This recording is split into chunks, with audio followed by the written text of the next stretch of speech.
네, 이현종의 뉴스쇼 7월 30일 목요일 순서 진행하도록 하겠습니다. 오늘은요, 국민의힘의 박정아 의원을 모시고 여러 가지 현안들을 나눠보도록 하겠습니다. 반갑습니다. 안녕하세요. 네. 스튜디오에서 뵈니까 반갑네요. 그렇습니다. 지난주에 못 나와서 네. 죄송합니다. 지난주에 사실은 우리 박 의원님 모시기로 했는데 갑자기 그 상임위원장 선출이 있어서 맞아요. 거기에 가시는 바람에 했는데, 근데 그때 가셨을 때 유희동 의원이 49대 48로 한 표 차였습니다. 한 표 차였다는 거죠? 누구를 지지했다고 말씀 안 드리겠는데 어쨌든 한 표 차였는데 네. 방송 못 오고 현장에 있었던 네. 게 다행이었다고 저는 생각을 해요. 어쨌든 뭐 우리 아마 시청자분께서 다 양해를 해 주셨을 것 같습니다. 그렇게 한 표 차로 이기는 경우는 굉장히 드문 경우인데. 그렇죠. 굉장히 드물죠. 네. 보통 그 당내에서 상임위원장 배분하거나 뭐 이러는 거는 의원들 간에 이렇게 합의해서 보통 그렇죠. 추대하거든요. 그리고 이해가 안 맞을 경우에는 전 이렇게 경선을 하는데 지금처럼 지난주처럼 이렇게 한 표 차이로 결론이 나는 거는 제 기억에 없습니다. 더군다나 지금 아마 이제 김정재 의원은 포항이 지역구인데 이분이 이제 뭐 소위 이제 친윤으로 속하는 분이잖아요. 근데 이제 유희동 의원이 사선이긴 하지만 이번에 이제 다시 들어오셨단 말이에요. 근데 시간도 얼마 지나지 않았을 텐데. 근데 꽤 많은 의원들의 동의를 얻은 것 같아요. 왜 그렇다고 보십니까? 일단 유희동 의원이 그 전에 의정 활동할 때 네. 여러 의원들하고 이제 그 인연이 잘 맺고 있었고, 네. 정책의장도 하셨죠. 그렇죠. 네. 정책의장도 했었고 원내대표도 한번 출마했었던 경험이 있어요. 네. 그런 기반이 있는데다가 제가 볼 때는 현장에서 이제 그 소감 발표하는데 그 자기를 지지해달라는 지지 네네. 발표를 하는데 그게 의원들한테 많은 영향을 미쳤던 것 아닌가 싶어요. 두 가지 점인데 하나는 제가 선수는 이렇게 됩니다만 나이가 어려서 그 전에 삼선 시절에 의동이는 나중에 하라 네. 라는 의원님들 말씀을 믿고 내가 기다렸는데 안 되더라. 두 번째는 굉장히 어려운 구조하에서 평택 선거를 치르고 그렇죠. 나왔는데 우리 평택 유권자들한테 우리 당이 선물을 좀 하나 줬으면 좋겠다 라는 지점이 아마 의원들한테 호소가 된 것 같다고 보여져요. 그 핀포인트를 잘했네요. 그러니까 그렇더라고요. 네. 제가 이제 현장에서 저도 들으면서 이 연설 구성을 잘했구나 이런 느낌을 받았습니다. 참 선거라는 게 그래서 묘미가 있는 것 같아요. 그런 것 같아요. 네, 그러니까 이게, 순간에도 네. 현장에서도 마음이 바뀔 수 있는 거니까. 사람을 감동시키는 것만큼 좋은 방법은 없는 것 같습니다. 요즘 여러분들 이게 날씨가 너무 더워서 뭐 열대야 때문에 잠도 잘 못 주무시잖아요. 그런데 좀 이 정치권 또 그뿐만 아니라 아마 여러분들 지금 주식 계좌, 뭐, 그다음에 집, 정말 난리가 아닐 것 같습니다. 지금 주가 같은 경우는 뭐, 지금 갑작스럽게 지금 폭락을 해서 아마 이것 때문에 손해를 본 분들이 지금 뭐, 한두 분이 아닐 것 같고요. 또 그나마 정치가 이걸 좀 뭔가 해결해 줘야 되는데, 지금 정치 상황을 보면 정말 복장이 터집니다. 이렇게 이 형사소송법 개정안을 놓고서 지금 많은 지금 여당의 행동이, 특히 오늘 국회 이제 본회의에 상정을 한다고 합니다. 상정을 하게 되면 아마 국민의힘은 이제 필리버스터에 들어가게 되고, 이번 같은 경우는 이제 세개법에 대해서 이제 이번 형사소송법 개정안, 또 특검법, 또 선관위법 뭐 등등을 이제 개정을 한다고 그러는데요. 자, 이게 과연 어떻게 될지 오늘 그 박정아 의원과 함께 좀 풀어보도록 하겠습니다. 우리 박 의원께서는 지역구가 원주 갑이시고 지금 이제 재선을 하고 있습니다. 이번에 상임위는 어디로 배정이 되셨나요? 제 과방위 일을 하게 됐습니다. 네. 그래서 굉장히 좀 시끄러운 상임위니까. 거기도 좀 싸움으로 아주 유명한 데잖아요. 그래도 열심히 최선을 다해 보도록 하겠습니다. 이제 네. 공교롭게 제가 이제 이번에는 민주당이 과방위원장 자리를 맡았는데 네네. 제 옆 지역에 우리 송기현 의원님이 계시는데 네네. 과방위원장을 지금 선임이 돼 있어요. 네. 그럼 저도 과방위 배속이 됐고 그래서 지역 내에서 과방위만 너무 지금 충돌돼 있어서 그러네요. 당에 조정을 좀 부탁을 했는데 조정이 잘 안 되나 보더라고요. 사실 뭐 지금 원주는 과방향은 별로 상관이 없는 적 아닌가요? 특별히 관련 없지요. 네. 특별히 관련이 없어서 뭐 지역민들한테는 그래도 뭐 최선을 다해서 해결이 될 수 있는 문제는 찾아보고 요즘 뭐 워낙 AI 데이터 센터 이런 얘기들이 많이 맞습니다. 있으니까 그거 말고라도 방송 미디어 관련한 거는 우리 뭐 특장점이 있는 의원님들 우리 당에 있으니까 그렇고 저는 뭐 정보통신망법이나 뭐 이렇게 해서 우리 실생활에 우리 국민들 실생활에 다가가는 것들 공부 좀 해서 법안 많이 좀 만들고 같이 이 의정 활동 해볼까 합니다. 네. 아쉽기는 하지만 열심히 해보도록 하겠습니다. 네, 많은 기대를 하겠습니다. 자, 우선요, 지금 형사소송법 개정안 중에 보면 검사의 보안 수사권이 이번에 이제 폐지가 되는데, 근데 문제는 이제 그거에 대안으로서 여러 가지 지금 이 여당안을 보니까 제시를 했는데 이게 오히려 더 문제인 것 같아요. 보면 검사의 보안 수사권은 폐지하면서 보안 수사 요구권을 갖다가 이렇게 준다든지, 근데 요구권을 행사하지 않으면 한 달 내에 행사하지 않으면 뭐 징계를 요청할 수 있는 권한을 준다, 뭐 이런 이야기도 있는데, 이게 요즘 사건은요, 이 사기 사건이나 중요한 것들은 한 달 내에 뭔가 이 결과를 내기가 굉장히 어렵다고 그럽니다. 특히 지금 가장 핫하게 문제가 된 게 어디 한동훈 의원이 제기했던 이 공소 기각 문제. 원래 이제 공소 취소는 아마 여러분들이 잘 아실 텐데, 공소 기각이라고 하면 좀 생소하실 것 같아요. 그렇죠. 우선 이제 정리를 하면, 처음에 이 보안 수사권 문제가 처음에 불거졌을 때 민주당은 뭐라고 했냐면은 그 언론에 알리면 된다. 네, 맞아요. 뭐 말도 안 되는 그런 방안들을 얘기했어요. 그게 이제 부딪히니까 지금은 또 다른 얘기를 하면서 검찰의 수사권은 완전히 뺐대. 지금 국민들이 60% 이상들이 보안 수사권 유지해야 된다고 그렇죠. 얘기하고 있잖아요. 그거를 뭐 어떻게 그 보완을 해야 된다고 하니까 검찰의 수사권 완전히 뺐대. 어떻게 보완해 보겠다고 또 찔끔 내놓은 게 무슨 사실관계 확인 맞아요. 과정? 뭐 이런 얘기를 해요. 그러니까 경찰이 수사를 하고 나면 검찰은 그에 대해서 보완 수단은 할 수 없대. 계속 사실관계를 확인시키면 네. 이거를 문제를 해결할 수 있다라고 하는 말도 안 되는 소리를 해요. 그래서 그런 거를 막 해오다가 지금 끝내 뭐 전당대회 앞두고 네. 강성 지지층들 기대해서 이거 처리해 보겠다고 일종의 전리품으로 내놓고 뭐 하려고 하는 것 같은데, 이 사건들이라는 게 그렇잖아요. 기본적으로 견제라는 게 있어야 되는 거잖아요. 그렇죠. 우리 지금 언론사도 마찬가지인데 데스크가 있어야 현장 기자들이 취재한 건에 대해서 서로 체크도 하고 크로스 체크도 하고 하는 거지. 그렇지 않고 혼자 막 가면 안 되잖아요. 경찰이 아무리 발전을 해서 유능해진다 하더라도 어떻게 경찰이 다 맡겨갖고 수사를 다 할 수 있어요? 여기는 여러 가지 문제가 네. 있는데, 그러면 검찰이 거기서 보완할 수 있는 문제는 보완해주고, 그 다음에 결과적으로 공소를 유지해야 하는 건 또 검찰이 해야 되는 거잖아요. 우리 헌법에 아니, 그렇게 돼 내가 있죠. 수사를 하지 않고 내가 그리지 않은 그림에 대해서 어떻게 시험 문제 채점을 받아요. 그러니까 굉장히 사법 체계, 형사 체계, 사법 시스템을 완전히 송두리째 망가뜨리는 거라, 저는 결과적으로 가다 보면 민주당 스스로가 아마 어느 시점에 스스로 발이 꼬이는 네. 상황이 올 거라고 봅니다. 두 번째는 네.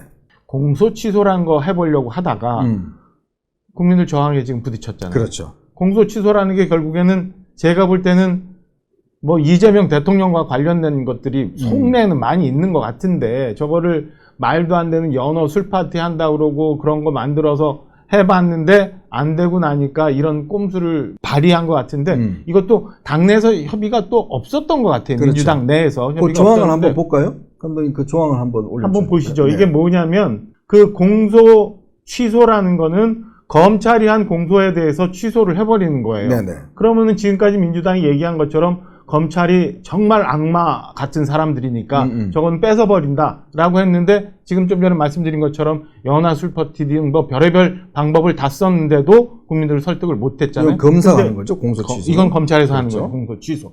근데 공소 기각은 뭐냐면 법원이 하는 거예요. 그렇죠. 공소가, 검찰이 소를 제기했던 공소 사건에 대해서 법원이 판단을 해가지고 이거는 사건이 되지 않으니까 없애버리겠다라고 하는 건데, 그 말도 어이가 없는 게 뭐냐면 위법 수사를 했을 경우, 네. 그 다음에 현저한 일탈을 했을 경우, 지금 저기 법원이 화면을 보시는 거는 이제 기존에 나와 있던 6가지. 애초에 있었던 저런 조항이죠. 사망하거나 뭐 등등인데, 이게 이게 두 개를 더 하는 거죠. 그렇죠? 여기 네. 보신 것처럼 중대한 위법 수사에 대해서 공소가 제기됐을 때, 네. 중대한 위법 수사라는 걸 누가 판단해?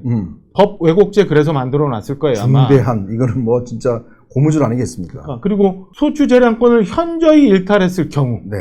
현저히 일탈한 건 누가 판단해요? 어떻게 판단해요? 이거를 만들어 놓은 거라 당내에서도 논의가 되고 있고, 어제 이 건에 대해서 우리 무소속의 한동훈 의원이 네. 처음에 이제 문제 제기를 해서 이슈화가 됐고 토론회에서도 얘기를 했고 이거에 관해서 우리 당에서도 이제 대변인 논평들이 나오고 있는 것 네. 같더라고요. 제가 볼 때는 공소 기각이라는 거는 그러니까 공소 취소는 그 검찰이 공소를 제기했을 때 1심 판결이 나오기 전에 하는 거죠. 이거는 가능한 건데 1심 판결이 나서 항소심 가 있는 거는 사실은 공소 취소가 어렵잖아요. 그러니까 이거는 공소 기각이라는 기상천외한 방법을 찾아낸 거예요. 네. 제가 나쁘게 생각하면 이재명 대통령이 지금 걸려있는 재판 많잖아요. 많죠. 이미 1심 끝난 것도 있고 8개 사건 5개 재판이 그렇게 된 거죠. 네. 여기 1심 끝난 것도 있고 이거는 돌이킬 수 없는 상황이 오잖아요. 이건 공소 취소로 해결이 안 되는 거예요. 그러니까 공소 기각이라는 걸 슬쩍 껴넣어서 나중에라도 이재명 대통령의 재판이 재개됐을 경우에 법원에서 그냥 이거는 현저한 일탈하면서 수사를 했기 때문에 안 되는 거다. 이거는 범죄가 되지 않는 거다. 그러니까 재판 여기서 묻어두고 검찰이 제기했던 소도 이거는 기각되는 거다라고 해서 없애려고 하는 것 아니었나라고 저는 굉장히 의심하고 있어요. 그러니까 이게 보니까 제가 법조인들한테 취재를 해보니까요. 왜 이런 조항이 넣냐. 예를 들어서 법조계에서는 이렇게 해석을 하더라고요. 지금 아까 좀 전에 보신 것처럼 판사가 내릴 수 있는 공소 기각을 내릴 수 있는 게 6가지 항목이 있잖아요. 뭐 사망을 했다든지 아주 현저하게 어떤 법 적용을 잘못했다든지 뭐 그럴 경우 하는데 문제는 이재명 대통령의 대북 송금 사건이 만약 1심에 유죄가 났어. 그럼 2심에 올라가. 근데 이걸 뭔가 판사가 이걸 갖다가 뭐 공소 기각을 하려고 그래도 저 6개 항목에 안 되는데 저걸 하게 되면 당신 법에 곡제했어? 예를 들어 당신 직권남용이네?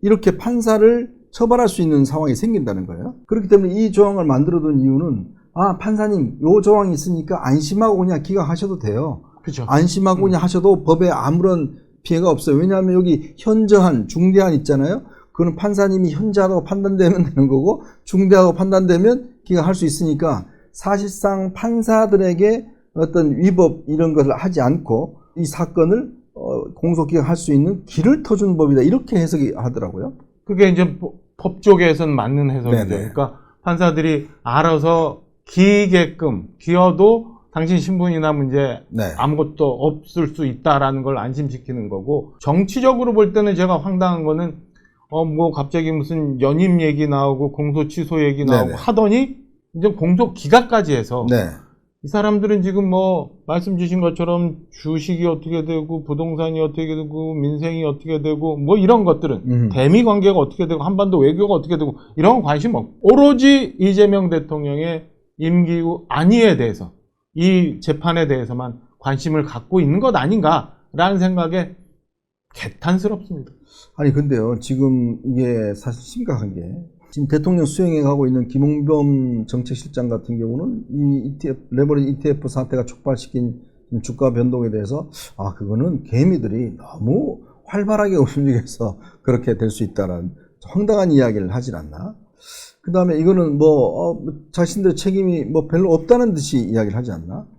근데요 뭐 정치를 오래 하셔서 알겠지만 정치라는 게 기본적으로 경제적인 국민들의 어떤 손해가 없고 경제적으로 일정 정도의 어떤 안정이 있으면 아무리 정치적인 어떤 불리한 이슈가 있더라도 대충 집권 세력이 그냥 신임되는 경우가 많잖아요. 그렇죠. 근데 지금 상황은 이 경제가 지금 완전히 부동산과 주식이라는 우리 국민들의 자산의 가장 중요한 두 가지가 무너지고 있는 상황에서 지금 이 또 자기들의 어떤 이재명 대통령의 사건과 아주 연결성이 강한 이러한 어떤 법적인 조치들을 지금 하기 위해서 저렇게 모든 집권 여당이 몰입하고 있다고 그러면 글쎄 이거 제가 볼 때는 상식적으로 참 생각하기 힘든 상황 같아요. 정권을 책임지고 있을 만한 자격이 없는 거죠. 그러니까 정치라는 게 영역이 최소화돼야 되잖아요. 민생이 잘 돌아가고 경제가 잘 구성이 돼서 돌아가고 있으면은 정치가 최소한해서 정말 나쁜 부분, 정말 정리해줘야 되는 부분만 정리하면 되는데 모든 거를 다 내가 쥐고 내가 다 만들었다라고 시작을 했다가 이제 하나 둘 부작용이 나고 있으니까 그거 책임 못 지겠다고 하고는 이건 개미들 탓이라고 얘기하고 심지어는 대통령은 아직 한 말씀도 안 하셨어요. 글쎄요, 왜 장윤기 사건이나 이 사태에 대해서 한마디도 안 하시고 그 X 엄청 많이 하죠. 밤마다 하고 지방선거 전에도 지방선거 가장 큰 문제는 부동산도 있고 민주당이 그동안 말실수한 것도 있지만 제가 볼 때는 그 근저에는 공소취소 특검법이 제일 많은 영향을 줬다고 그렇죠. 저는 생각을 하거든요. 네네. 그것 때문에 이거는 정말 불공정한 거야. 국민들이 볼 때 아무리 정권을 유지하고 있더라도 그렇는데 그런 거 할 때는 엄청나게 X 막 하시면서 새벽 밤 기업들 막 이렇게 막 기업들 족치잖아요. 예. 했는데 지금 왜 아무 말씀 없어요? 선관위 투표용지 부족한 문제도 결과적으로는 대통령이 말씀하셔야 되는 거죠. 그렇죠. 지금 증시 잘못된 것도 이제 와서 나는 코스피 5천만 얘기했지 코스피 9천 얘기 안 했어라고 할 수 없는 거 아니야. 주식을 투자하라면서요. 그렇게 하고 부동산 문제도 있는 사람들 지금 토론회도 몇 번씩 했는데 1년이 지났는데 대책이 하나도 없어요. 이거에 대해서는 저는 이런 식으로 가면은 정권의 자격이 없다라고 생각하고 더 아쉬운 거는 이런 상황임에도 불구하고 국민들이 이렇게 힘들어하고 있는 상황임에도 불구하고 오로지 내 퇴임 후 안녕에 대해서만 대통령과 그 일부 세력들이 생각하고 있다면 저는 국민들을 배신하는 행태라고 생각을 합니다. 근데 오면서 제가 깜짝 놀란 소식 하나 봤는데 오면서 제가 얼핏 속보만 제목만 봐서 이게 맞는 건지 안 맞는 건지 모르겠는데 보건복지부에서 주식 문제 때문에 극단에 선택하시는 분들에 대한 대응반을 만든다는 제목을 봤어요. 나 이거 맞는 건지 뭔지 모르겠는데 어젯밤에 갑자기 F4 회의하고 이제서 하더니 결과적으로 보건복지부에서는 또 그런 거 한다고 그러고 저는 정부가 제대로 지금 핀트를 맞춰서 가고 있는지 잘 모르겠어요. 이 상황에 또 총리는 또 안 보여요. 이게 정부인지 모르겠습니다. 아니 근데 이게 사실 참 이런 말씀 드리기는 뭐한데 어제 이 SNS나 이런데 다리 이야기가 많이 나왔어요. 다리 아시잖아요. 마포대교. 예. 이게 지금 예전에도 보면 이 주식 이 문제가 막 터지니까 또 이게 그런 이 사태들이 꽤 있었는데 근데 사실 이거 하루 이틀 된 문제가 아니잖아요. 근데 어제서야 F4 회의를 해서 이런 걸 한다든지 정부단은 지금 세제 개편안도 오늘 이제 발표를 한다고 그러는데 이거 아마 발표되면 또 많은 국민들이 또 열받아 하실 텐데 그러니까 지금 보면 정책의 어떤 중심이 지금 대통령이 무슨 고집인지 모르겠습니다만은 어떤 객관적인 상황에 대한 판단과 이걸 해결하는 데 집중하지 않고 자꾸 지금 자신의 어떤 고정적인 생각들 이거를 자꾸 지금 강요하려는 것 같고 또 공소취소 문제라는 자신 사건에 대한 게 집착하다 보니까 여당은 여당대로 그거에만 집중하고 있고 지금 또 더군다나 전당대회가 열리면서 이 전당대회 이슈가 지금 보안수사권 이거 찬성이냐 폐지냐 이렇게 되다 보니 이거 한 달 동안은 이제 국정의 이슈가 거의 사라져버리는 상황 같아요. 국민들은 안 보이고 오로지 당원들만 보이는 거 아닌가 생각이 들어요. 그래서 지금 전당대회 앞두고 있으니까 보안수사권 폐지해야 된다고 얘기를 하고 그 보안수사권에 대해서 정부 입장은 없다라고 선언을 하면서 대표 경선에 나온 분도 있고 이거는 여하의 어떤 부작용이 있건 말건 몽땅이라고 했습니까? 깡그리라고 했습니까? 다 없애버려야 된다고 하는 사람들이 이제 붙어 있는 거 아니에요? 이 와중에 그래도 대통령은 국민들이 뽑아준 거 아니에요? 대통령은 국정의 중심에서 국정을 안정적으로 이끌어 나가셔야 되는 분인데 대통령도 저는 오로지 공소 문제, 자기 재판 문제에만 가 있는 것 같고 자기 의견 개선 하면서 오로지 강성 당원들이 내가 원하는 후보 나랑 같이 호흡을 맞출 수 있는 후보 찍어라라고 조작만 하고 있는 듯한 느낌이라서 저는 국민의 한 사람으로서 좀 안타깝고 좀 서운한 감이 굉장히 심해지고 있죠. 참 저는 이게 집권 세력이 갑작스럽게 이렇게 지금 예전에는 우리 방송이나 뭘 하면 늘 민주당 쪽 패널들이 하는 이야기가 지금 대통령 지지율 높잖아요. 그리고 우리 주식시장 지금 난리잖아요. 이런 이야기만 했어요. 근데 이제 그 두 이야기가 싹 들어갔어요. 그러니까 할 이야기가 없어요. 뭘 핑계를 댈 일이 없어. 자, 그러니까 이게 아마 잔데 거기다가 불난집에 부채질을 한다고 조정식 국회의장이 그저께인가요? 이제 이 첫 기자회견을 하는데 그 기자가 그런 질문을 했습니다. 아니 이번에 대통령의 이재명 대통령 연임 문제 사실 그게 예전부터 이게 논란이 되어 왔고 장동혁 대표가 옛날에 이거 선언해라 이런 이야기도 한 적이 있고 했는데 문제는 이런 종류의 질문이 들어오면 늘 하던 질문의 패턴이 있어요. 뭐냐면, 이거는 현재 헌법에 128조에 이제 현행 당의 대통령은 이게 해당이 안 되도록 되어 있습니다. 안 됩니다. 하면서 이렇게 이야기를 끌어내는데, 근데 조정식 의장이 갑작스럽게 이거 뭐 국민주권자, 국민이 선택할 문제다? 이렇게 이야기를 했습니다. 개헌 문제가 국민이 선택할, 헌법에 있는데 국민이 선택할 문제다? 제가 좀 알아봤더니요. 이날 이런 질문이라는 게 미리, 사전에 알았고, 또 그거에 대한 답변을 조정식 의장이 직접 마련했다는 거예요. 그런 면에서 이게 단순히 실언이 아니라 뭔가 의도된 발언이 아니었나, 이런 지금 지적도 나옵니다. 그런 점에서 저는 충분히 의도된 거고, 앞서 우리가 얘기했던 공소기각하고 보안수사권 없애고자 하는 형사소송법 개정과도 다 맞물려 있는 건이라고 저는 보고 있어요. 우리나라 헌법에는 헌법 128조 2항에는 그 장기 집권을 막고, 그렇죠. 현행 대통령은 개헌을 할 경우 거기에 적용 안 되는 걸로 되어 있는 거는 국민 모두가 다 알고 있는 거예요. 그게 사실 우리 87년 헌법의 정신이잖아요. 동해물과 백두산이 마르고 닳도록 원포인트 개헌을 해서라도 넣자라고 하는 5.18 정신도 이런 거 하지 말자라는 그렇죠. 게 그 기본일 거예요. 그러니까 독재 정권 혹은 너무 폭압적인 정권이 나와서 국민들을 억압하고 국민들 전체 삶을 돌보지 않고 정권 아니만 생각하는 거, 이거 안 된다고 하는 게 5.18 정신 기본 아니에요? 그렇죠. 그런데 그거를 위배해서 지금 대통령 연임이라는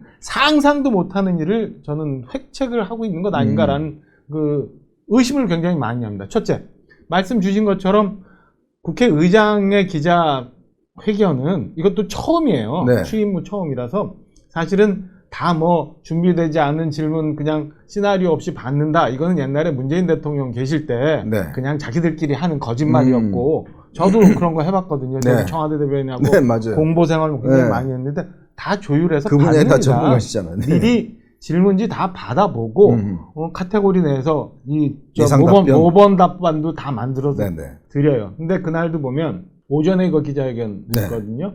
오전에 기자회견 했는데 화면을 제가 돌아보고 했는데 그 관련 질문을 했던 기자는 분명히 그렇게 질문을 합니다. 이거는 야당에서 현직 대통령의 연임 규정에 대해서 걱정을 많이 하고 있어서 이게 개헌의 걸림돌이 될 수도 있는 건이라 이 건에 대해서 어떻게 생각하냐고 했더니 의장 답변이 시기상조다.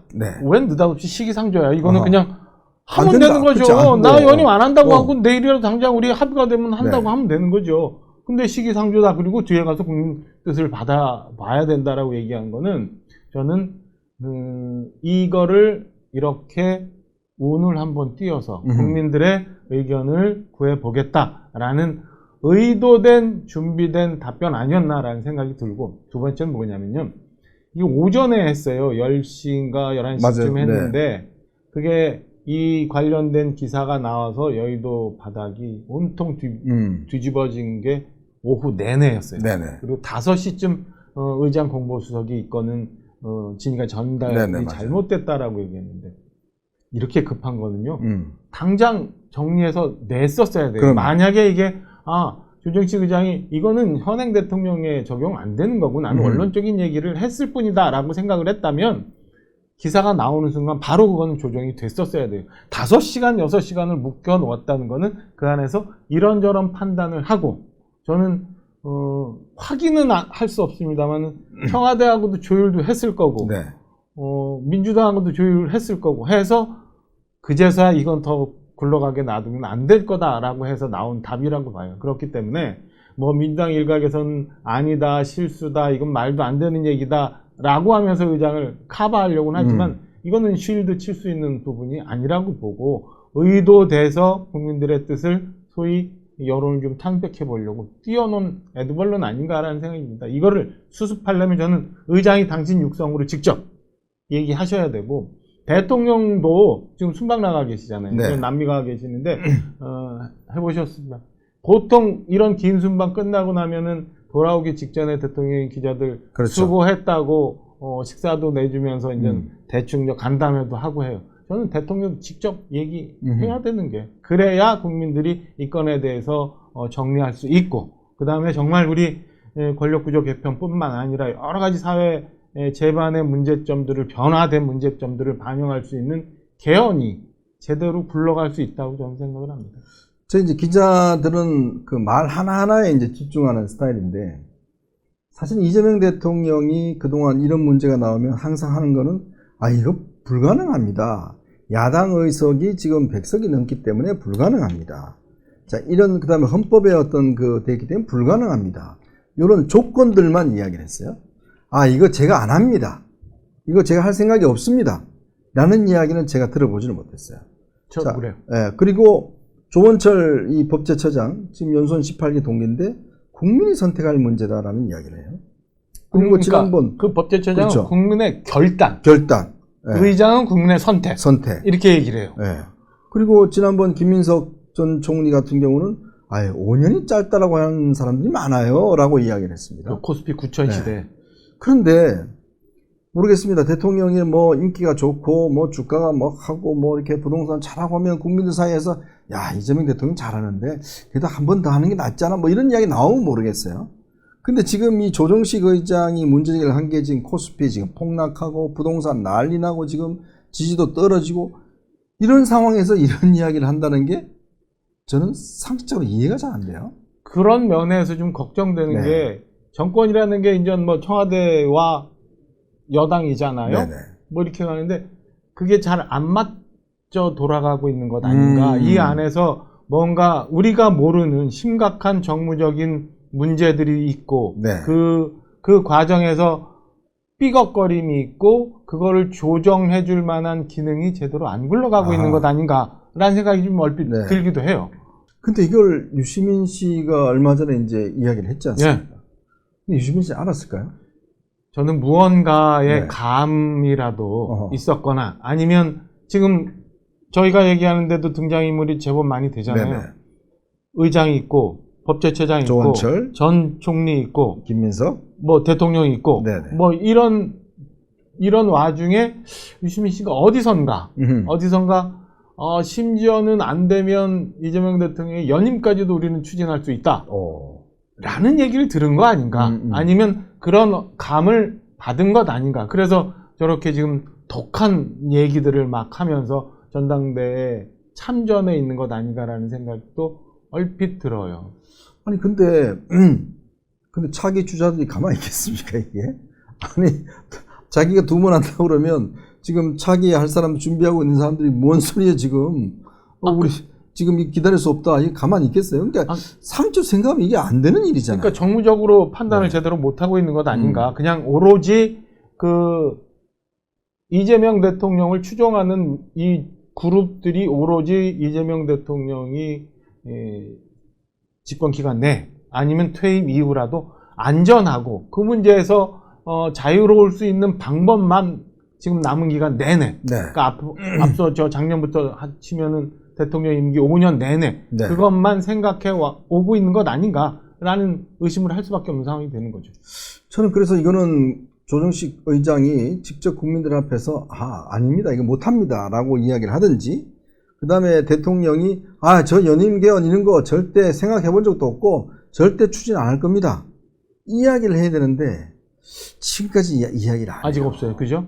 저는 조정식 의장 같은 경우는 오늘 당장이라도 할 수 있는 문제잖아요. 저는 의장이 정리를 해줘야 된다고 생각해요. 오늘 본회의 있으니까. 본회의 하니까. 본회의 있으니까 굳이 뭐 기자들 따로 저기 장소를 안 만들어도 본회의장에서 시작하면서 인사만 할 때 하면 되죠, 그죠? 이런 일이 있었는데 내 본뜻과 다르다고 정리를 분명히 해주는 게 맞지 않나라는 생각이 들고 대통령도 저는 이게 너무 많이 좀 커졌어요. 그러니까 강훈식 비서실장이 어제 얘기한 걸로 해결이 안 되고 대통령도 직접 이거는 전혀 걱정할 문제가 아니다. 난 그런 생각 전혀 없다라고 얘기해 주는 게 맞지 않나라는 생각이 듭니다. 자, 이제 우리가 쭉 지금까지 이야기한 거 보면 집권 세력이 지금 이재명 정권이 굉장히 생각보다 빨리 여러 가지 면에서 지금 헛전과 흔들림을 보이고 있습니다. 자, 일단 자산시장 경제 쪽에서 지금 부동산과 주식시장 이게 거의 뭐 지금 망가져가고 지금 세금으로 또 국민들에게 또 압박을 하고 있는 상황이고요. 정치로 보자면 집권 여당 내에 지금 세력이 지금 분화가 돼서 거의 죽일 듯 살 듯 지금 경쟁을 하고 있어요. 오늘 그 여론조사를 보니까요. 뉴스토마토 같은 경우는 최근에 정청래 후보의 상승세가 아주 지금 돋보입니다. 정청래 후보가 최근 지난번 조사에 비해서 한 4%포인트가 올라갔다고 그래요. 이런 걸 보면 지금 이 이슈들이 꽤 지금 뭐라 할까요? 사실상 이제 이재명 대통령 픽인 김민석이 아닌 정청래 쪽으로 쏠리고 있다라는 지역들. 결국은 여권 내부가 권력의 어떤 분화를 보이고 있는데 보통 이런 정도면 사실요, 야당이 자기 잘해서 뭐 정권 잡는 경우 없잖아요. 남 못하는 거 그 잘 지적해주고 잘 대응해주면 또 국민들이 이제 수권 세력으로서 이제 한번 해봐라 라고 하는 건데, 저는 지금 쫙 봤을 때는 야당에게는 둘도 없는 시간 같아요. 지금 이 시점이 뭔가 이런 이슈를 제기하고 국민들에게 귀를 잡고 또 국민들에게 믿음을 줄 수 있는 중요한 시기인데, 근데 참 우리 박 의원님 보시면 알겠지만 국민의힘의 지금 모습이 이게 참 너무 답답합니다, 솔직히. 여기서부터는 사실은 드릴 말씀이 없네요. 말씀 주신 것처럼 1년 2개월 정도밖에 되지 않았는데 이렇게 기반 자체가 막 흔들리는 정권을 보기가 힘들었어요. 네.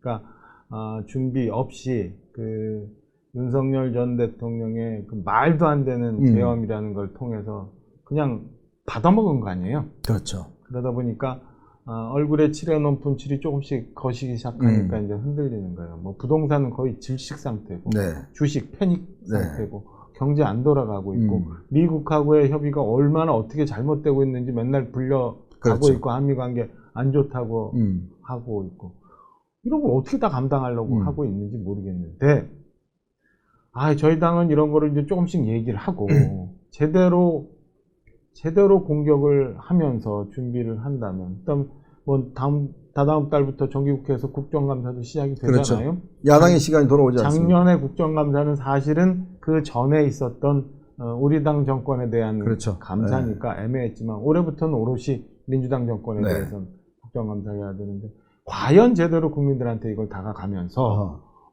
호소를 하고 민주당 정권이 잘못 가고 있는 부분에 대해서 얘기할 수 있을까라는 데 걱정이 많이 들어요.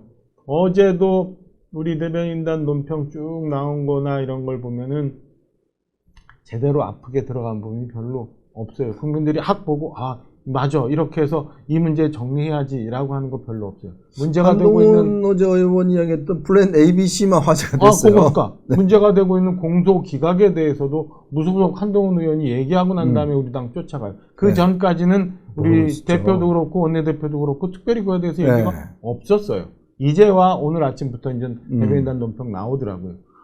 그러면 우리가 과연 준비가 되어 있냐, 실력이 되어 있냐 라는 걱정이 있는데, 그거 이전에 그러면 국민들한테 다가갈 수 있는 준비가 되어 있느냐라는 데 걱정이 많습니다. 그러니까 저는 선관위가 투표용지를 저렇게 부족하게 만들어서 국민들이 참정권이 훼손된 거에 대해서는 누구보다도 분노해요. 하지만 이게 특정 정당의 특정 후보를 뽑아주기 위해서 부정을 저지르는 거하고는 다르잖아요. 그걸 왜 마치 그 선관위 투표용지 부정 사태를 가지고 부정선거를 옹호하는 것처럼 가고 있어요. 그거를 당내 총의가 모여진 것도 아니에요. 대표가 혼자 막 저렇게 움직이고 다니고 있고, 그 움직이고 저렇게 잘못 가고 있다라고 지적하는 사람들에 대해서는 징계해서 입틀 막 하고, 그에 대해서 우리 경험이 많은 여러 중진 의원님들 특별히 별 말씀 없고, 저를 포함한 초재선 의원들 대부분 다 별 관심 없이 아무 말도 안 하고 있는 이런 상태가 지속되고 있는 게 제일 죄송스럽고 안쓰러운 부분입니다. 오늘도 보면 제가 이제 지금 유튜브 방송을 하기 위해서 여기 와서 체크를 못 하고 있습니다만은, 무소속의 한동훈 후보가 오늘부터 있을 수 있는 형사소송법 필리버스터 필리버스터 하자고 그랬죠. 나 시켜달라고 했어요. 그럼 나 이거 제대로 얘기할게 했어요. 필리버스터의 목적이 뭐예요? 이거 필리버스터 법이 바뀌어갖고 24시간 지나면 그냥 강제 종료되고 말아요. 그러면 이 법이 얼마나 잘못됐는지 국민 여러분 우리의 얘기를 좀 들어봐 주세요라고 하는 게 제일 목적이잖아요. 시간 때우는 게 목적이 아니잖아요. 이거는 어떻게 막을 수 없는 거니까 이렇게라도 여러분 얘기할 테니까 여러분 좀 생각해 봐서 이 법을 발의한 당에 압박을 좀 가해 주시고 잘못된 부분을 이해해 주세요라고 하는데 그동안 우리 필버스터 매일 거의 뭐 굉장히 많이 했거든요. 시간 기록만 중요해. 기억나는 거 있어요? 없어요. 없어요. 근데 그거를 긴 시간 아니어도 1시간이라도 1시간 반이라도 나에게 주면 정말 국민들한테 다가갈 수 있는 얘기 좀 해보겠다고 하는데 그걸 왜 안 해요? 네. 우리 당 소속이 아니기 때문에 안 한다는 그렇죠. 거예요. 그러면 필리버스터를 하는 이유가 뭐예요? 그 애초에 목적을 없애버리고 다른 것 때문에 한동훈이 뜰까봐 아니면 한동훈 얘기만 많이 회자될까봐 이 중요한 문제를 또 없애버리겠다는 거밖에 안 되거든요. 그래서 아직 저희 당이 국민들한테 다가갈 수 있는 준비가 그리고 민주당 이재명 정권이 저렇게 잘못되고 있는 거를 아프게 꼬집을 준비와 마음이 안 됐구나라는 생각에 안타깝습니다. 사실 뭐 제가 예측해 보면 만약에 한동훈 의원이 필리버스터 한다 그러면 국회 방송 시청률이 엄청 올라갈 거예요. 그럼요. 왜냐하면 사실 그동안 보면 필리버스터를 몇 시간 했냐, 뭐 20 몇 시간 했다 기록만 있지. 그건 본질이 아니잖아요. 뭘 이야기했나 하는 거는 아무 중요하지 않아요. 근데 지금은 국민들이 이 문제에 대한 사실 어제 이 토론회 같은 경우도 쭉 한번 여러분들 이제 한번 들어보시면 알겠지만 굉장히 알기 쉽게 구체적으로 문제를 지적하고 있어요. 국민들이 뭘 아셔야 될 거 아닙니까? 국민들이 뭘 알고 이걸 판단하셔야 될 텐데 그런 어떤 장들을 이 집권 여당은 한 번도 마련해 주지 않았어요. 심지어 국민의힘도 만들어 주지 않았어요. 자, 그걸 한동훈 의원이 처음으로 만들었단 말이에요. 그러면 오늘 필리버스터를 통해서 국민들에게 정말 몇 시간을 두고서 정말 자세하게 해외 사례도 이야기하고 국내 피해자들 이야기도 이야기를 하고 쭉 이야기를 하면 국민들이 그거 제가 볼 때는 아마 보실 분들이 꽤 있을 거예요. 그럼요. 많이 보죠. 말씀 주신 것처럼 지금 필리버스터도 거의 형해화된 그렇죠. 거잖아요. 네. 그러니까 누가 몇 시간 했네, 뭐 했네 라고밖에 안 하고 24시간 지나고 나면 저희 당 의원들 쫓아서 몇 명 있다가 그냥 없어지고 그래서 민주당이 그 필리버스터마저도 네. 그 필리버스터를 해소하는 그 요건을 완화하는 법안도 오늘 뭐 올라갈 수 있다고 얘기를 해요. 근데 그거 말고 본 목적을 찾아가야 되잖아요. 우리 당은 맨날 보면은 본 목적은 없애버리는 것 같아요. 네. 정말 국민들이 바라는 거 아니면 이렇게 하면 우리 당이 잘 갈 수 있는 거는 다 없애버리고 그거에 대해서 생각 안 하고 자기들 정치적 목적 아니면 당내에서 자기들 정치적 입지 이런 것만 생각하고 있는 것 아닌가라는 생각이 듭니다. 그러니까 필리버스터 제대로 활용하려면 저는 기회를 줘야 된다고 생각해요. 근데 그게 지금 잘 안 되고 있는 듯한 느낌이에요. 아주 확인 못했습니다만 안 되는 것 같아요. 이거는 너무 잘못된 생각이죠. 그러니까 그렇죠. 이게 사실은 우리가 뭐 부정선거 뭐 등등 이야기해서 선거 투쟁을 하지만 뭐 그 당연히 중요한 문제죠. 그런데 저는 이런 생각을 해봤어요. 그럼 부정선거가 없어지면 국민의힘이 2당 1당 되나? 의석 다 차지할까? 그건 아니거든요. 선거라는 거는 수단이잖아요. 그리고 국민들은 뭘 잘하는지를 보고 뽑으시는 거 아닙니까? 그럼요. 그 뽑는 방식을 공정하게 하자라는 건데 문제는 이것만 하면 우리가 1등 할 수 있다라고 생각하는 그 착각에 지금 빠져 있는 것 같아요. 그러니까 국민들에게 뭔가 자 저희는 이걸 잘합니다. 저희는 이걸 여러분들에게 위해서 잘할 수 있어요. 라고 보여주는 게 사실은 그게 메인이고 그러면 일을 할 수 있는 이 과정, 절차 이거에 대한 공정성 문제를 이야기해야 되는데 사실 장동혁 대표는 이것만 이야기를 하고 있단 말이에요. 그러니 그럼 이거 되면은 그 국민의힘이 그냥 의석 압도적으로 다 차지하고 뭐 다 정권 잡을 수 있나? 이런 데 대한 의문이 생기잖아요. 그러니까 아니죠. 그러니까 장동혁 대표 제일 많이 얘기하는 게 이제 싸워라 얘기 네. 많이 하는데 제가 그런 생각이 들어요. 막 싸워서 이기는 게 아니잖아요. 네.